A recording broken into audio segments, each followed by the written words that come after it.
Martand Sun Temple is one of the oldest and grandest sun temples of India.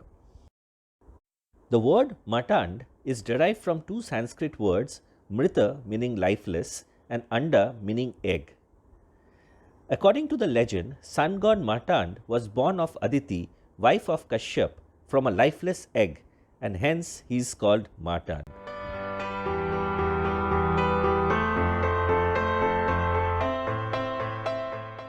The 70-kilometer journey from Srinagar to Martand is one of the most picturesque road trips in India.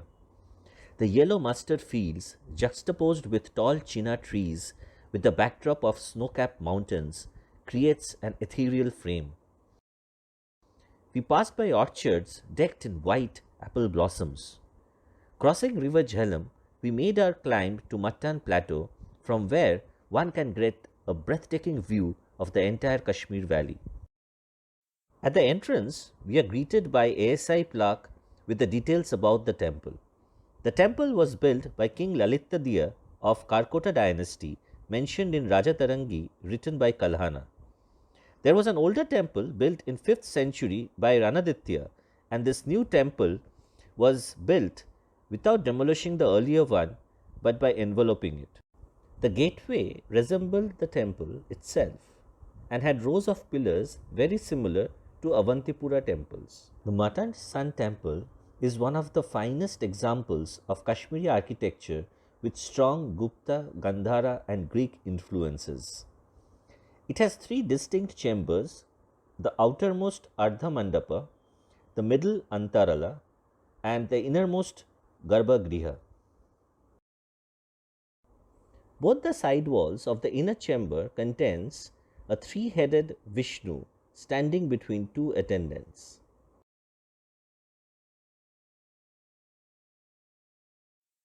As we enter the temple, on the left wall of Antarala is the image of goddess Ganga standing on her vehicle crocodile. On the opposite side is Yamuna on her vehicle tortoise.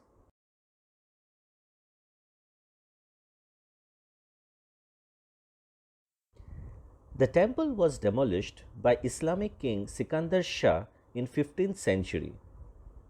Most of the idols have been destroyed or damaged beyond recognition. The peristyle or the boundary is 220 feet by 142 feet and housed 84 fluted columns. Around one-third of the columns still exist on the northeast side.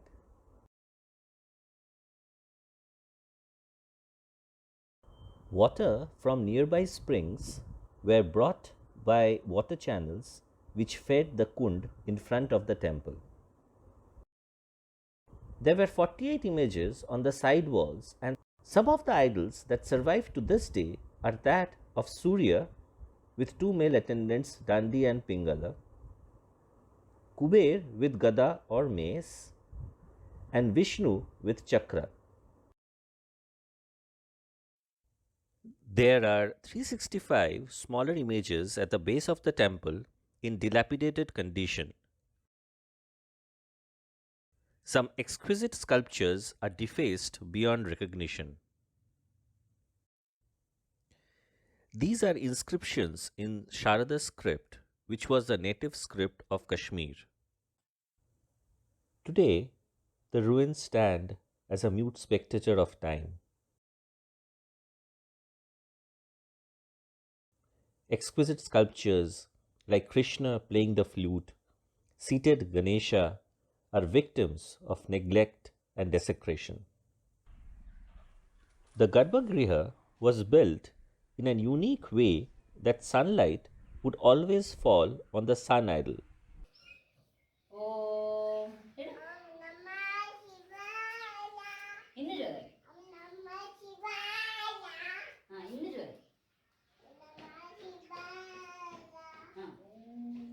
As we were leaving, we saw a little girl chanting Om Namah Shivaya. She reflected the collective hope of a Hindu renaissance in Kashmir again.